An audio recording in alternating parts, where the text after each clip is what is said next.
Just না আপনি আমার কি বলছেন? আমি বলছি ইয়েটা আইটা কোনখানে? আপনি আমার কি উত্তর দিচ্ছেন? আপনি বলছেন কি বলছেন আমি জানি না। এটা আপনি একজন নার্স এরকম কথা কেন কইবেন? আমি কিছু ফটোটা জানি না, আমি সেটা কথা আছে। আরে আপনি এই কথা কইছেন না, এখন কইতেছেন এই কথা। ফটোটা জানি না, এই কথা বলছি। আপনারা এরকম ব্যবহার করবেন না, বি কেয়ারফুল। নার্স হয়ে গেছেন, বড় গাছের গুড়া হয়ে গেছেন কেন আপনি?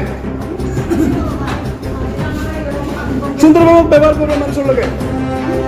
আপনি ফার্স্ট ব্যবহার খারাপ করছেন আমার লোকে, ফার্স্ট। আপনি আমার কইতে পারতেন বলে আমি নতুন এসে আমি জানি না। আপনাদের কর্মী গাঢ় হয়ে গেছে, ব্যবহার সুন্দর করে করবেন পেশেন্টের লোকে। আমার লোকের ব্যবহার করে সাংবাদিকতা আপনি পেশেন্টের লোকে খারাপ ব্যবহার করবেন। আপনি করবেন, আমার লোক করছেন আজকে। আপনার নামটা কি? আপনার নাম কি? এই দেখছেন, আপনারা সব দেখছেন তো? দেখুন কর জানেন না বুঝে। আপনার নাম কি? আপনি একজন সাংবাদিক আসছি, আপনার নাম কি? আপনি নাম কেন বললেন না? নাম কি আপনার? দম পাইতেছি না, আপনি খুব বাজে ব্যবহার করতেছেন। চলো আনাচার এখানে চলো।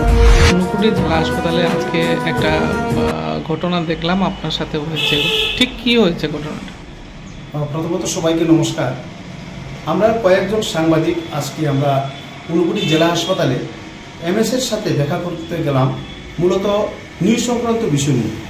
যাওয়ার পর এমএসের সাথে দেখা করার পর আমরা যখন বাইরে চলে আসি, তারপরে আমার একটু চোখের ডিস্টার্ব আছে, তো আমি ভাবলাম আচ্ছা আই ডিপার্টমেন্টে গিয়ে আমার চোখটা দেখিয়ে আসি। তারপর হঠাৎ করে আমার সামনে একজন নার্স, তো আমি ভাবলাম উনি নার্স যেহেতু উনিকে জিজ্ঞেস করলাম আই ডিপার্টমেন্টটা কোনখানে আছে। তো অনেক ভদ্রমহিলা আমার সঙ্গে এমন একটা বাজে ব্যবহার করছে, মানে আমি কিভাবে প্রকাশ করব। তো মেইন কথাটা হইল আজকে একজন নার্স হইয়া সেরা, এবং উনি সিনিয়র নার্স হইয়া সেরা, উনি যে ব্যবহারটা আজকে আমার সঙ্গে করছে, আমি এই যে সাংবাদিক হিসাবে তাকে যখন পরে কইছি যে আমি সাংবাদিক, আপনি এভাবে যদি ব্যবহার করেন একজন সাধারণ মানুষের সঙ্গে, তাহলে আপনি পেশেন্টের সঙ্গে কি ব্যবহার করবেন? রাজ্যের মুখ্যমন্ত্রী ডক্টর মানিক সাহা উন্নয়নের লেগা প্রতিটা জায়গায় কী ধরনের যে ব্যবস্থা করতেছে, তার সঙ্গে আমাদের মন্ত্রী টিঙ্কু রায় সব বোধহয় লক্ষ্য রাখছে কীভাবে স্বাস্থ্য পরিষেবাকে আরও সামনের দিকে এগিয়ে নেওয়া যায়। কিন্তু কিছু সংখ্যক মানুষ, তারা কিন্তু নার্স, নার্স মানে কি, সেবিকা, সেবিকা মানে কি, ওনাকে দেখে রুগী সুস্থ হতে হবে। উনি আমার সঙ্গে একজন নর্মাল মানুষের সঙ্গে যদি এরকম ব্যবহার করে, আর তাহলে যদি এত বড় হাসপাতালে, ডিস্ট্রিক্ট হাসপাতালের রুগীদের সঙ্গে কি ব্যবহার করবে। তো এটাই আপনাদের মাধ্যমে আমি জানান দিতে চাই, যাতে এই ভদ্রমহিলার দিকে দৃষ্টি আকর্ষণ করে বলছি, যাতে এরকম ধরনের দুর্ব্যবহার আমার সঙ্গে করেছে, আদারওয়াইজ অন্যদের সঙ্গে, বিশেষ করে পেশেন্টের সঙ্গে যাতে না করে।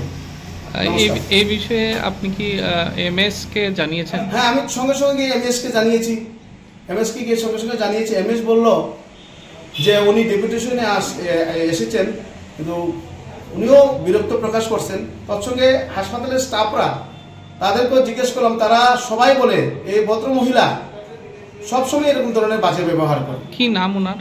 ওনার নামটা হলো প্রকৃতি সরকার সম্ভবত। যাই হোক, উনি তারপরে বলেন না আমি তো নতুন এসেছি।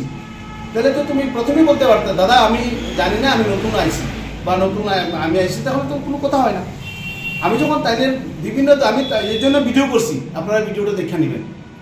স্বপ্নকে সত্যি করতে চান, ভবিষ্যৎকে উজ্জ্বল করতে চান, তাহলে আজই নিয়ে নিন সঠিক সিদ্ধান্ত। আর আপনাদের জন্য সঠিক সিদ্ধান্ত হলো শ্রীলক্ষ্মী গ্রুপ অফ ইনস্টিটিউশনস, সবচেয়ে আধুনিক শিক্ষার অন্যতম ঠিকানা। আমাদের এখানে রয়েছে nursing, paramedical, pharmacy, management, education, allied health science সহ নানান উপযোগী কোর্স।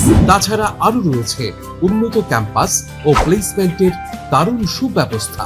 আছে 150 শয্যা বিশিষ্ট শ্রীলক্ষ্মী মাল্টি স্পেশালিটি হাসপাতাল এবং 50 শয্যা বিশিষ্ট শ্রীলক্ষ্মী সুপার মাল্টি স্পেশালিটি হাসপাতাল। কোর্স ফিজ একেবারেই হাতের মুঠোয়। এছাড়া স্টুডেন্টসদের জন্য রয়েছে স্কলারশিপ ও ইএমআই এর সুব্যবস্থা। তাহলে দেরি না করে সিট বুকিং করতে আজই যোগাযোগ করুন আমাদের সঙ্গে। Srilakshmi group of institutions, mobile number 9066776746।